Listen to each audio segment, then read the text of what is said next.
Pavilion మేము వాళ్ళ ఆఫీస్లోకి వెళ్ళలే.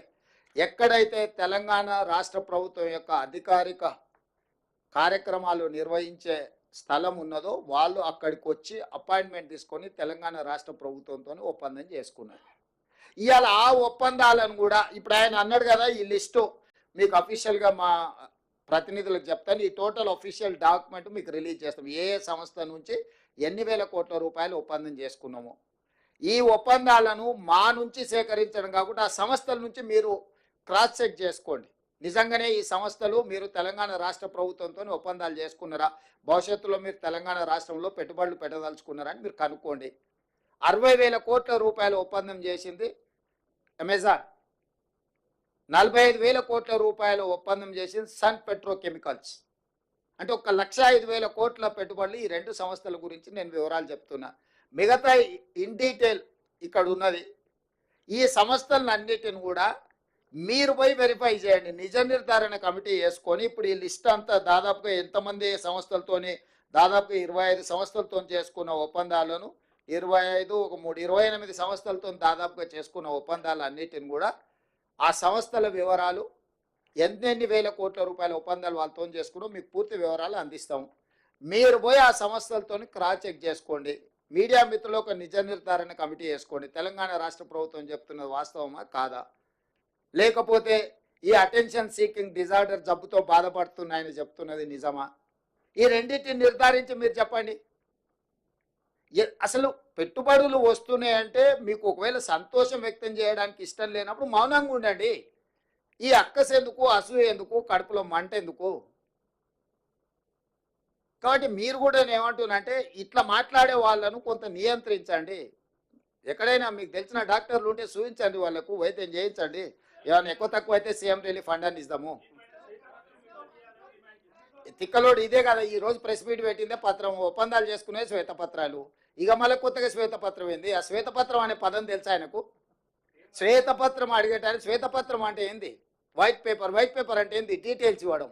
డీటెయిల్స్ అఫీషియల్గా ప్రతి ఒక్కరితో ఒప్పందాలు చేసుకున్న ఫోటోలు వివరాలు అన్నీ మీకు ఇచ్చినాం కదా. సీక్రెట్గా ఉంటే, అన్డిక్లేర్డ్ డీటెయిల్స్ ఉంటే, ప్రకటించని అప్రకటిత సమాచారం ప్రభుత్వం దగ్గర ఉంటే మనం శ్వేతపత్రం డిమాండ్ చేస్తాం.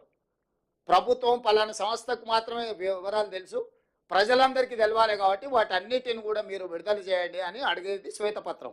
అసలు ఎవ్రీడే ఏం ఒప్పందాలు చేసుకున్నాం వాటి వివరాలన్నీ మీకు ఇచ్చి మీరు ప్రచురించిన తర్వాత విత్ ఎవిడెన్స్ విత్ డీటెయిల్స్ సంతకాలు ఒప్పందాలు చేసుకున్న వాళ్ళన్నిటిని మేము ఇచ్చినాం. అదే శ్వేతపత్రం కదా. నేను అదే చెప్తున్నా, ఏదో పదం బాగుంది కదా అని అనేసి ఆ తర్వాత దాని అర్థమైందో తెలుసుకొని అర్రే ఇట్లా అనేది లేకుండా అని ఏ పిచ్చోడు పిచ్చిపడు.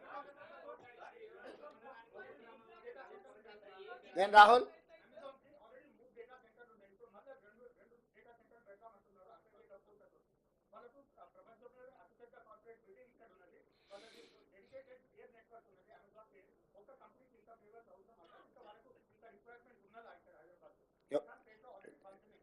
నీ అభిప్రాయమా వాళ్ళ అభిప్రాయమా?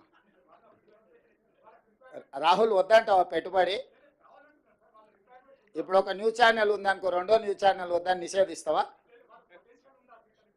పొటెన్షియల్ ఉంటేనే పెట్టుబడి. వ్యాపారస్తుడు వ్యాపారం లాభసాటిగా ఉంటేనే పెడతారు. రాహుల్ని చూసి మొహమాట వాడి పెట్టుబడులు ఎవరు పెట్టరు. మొహమాటానికి వస్తే కాఫీ దాయిపిస్తారు తప్ప పెట్టుబడులు పెట్టరు.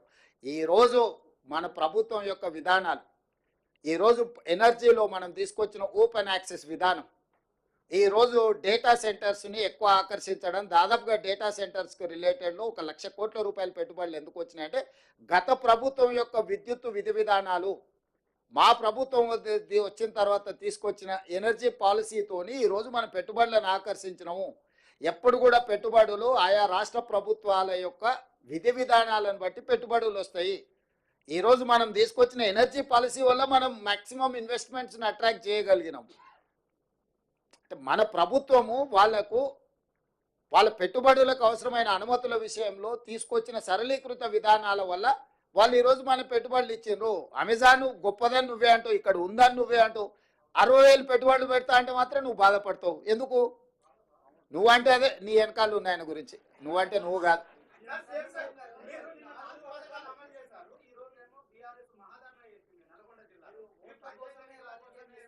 ఇప్పుడు నేనేమంటున్నా అంటే ఈరోజు మనం పెట్టుబడులకు సంబంధించింది మాట్లాడుకుందాం. అట్లాంటి చిల్లర పంచాయతీలకు బొచ్చెడు సమయం ఉంది.